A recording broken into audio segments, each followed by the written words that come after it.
الحمد للہ وکفا والصلاة والسلام علی عباده الذین اصطفى اما بعد۔ ایمان کے ارکان۔ اللہ تعالی جل شانہ کا فرمان ہے، اعوذ باللہ من الشیطان الرجیم، یا ایہا الذین آمنوا آمنوا باللہ ورسولہ والکتاب الذی نزل علی رسولہ والکتاب الذی انزل من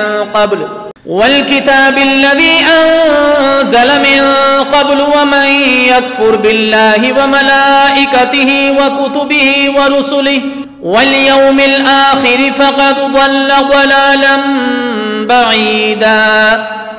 سورہ نساء آیت نمبر 136۔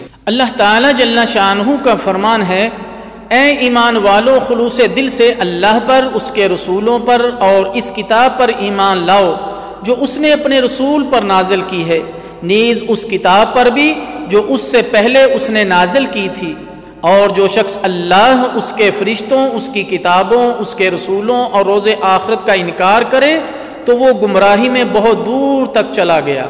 صحیح مسلم میں روایت ہے، جسے امیر المؤمنین عمر بن خطاب رضی اللہ تعالی عنہ روایت کرتے ہیں کہ جبرائیل علیہ السلام نے نبی کریم صلی اللہ علیہ وسلم سے ایمان کے بارے میں پوچھا تو آپ صلی اللہ علیہ وسلم نے فرمایا، ایمان یہ ہے کہ تو اللہ، اس کے فرشتوں، اس کی کتابوں، اس کے رسولوں، آخرت کے دن اور اچھی بری تقدیر پر ایمان لائے۔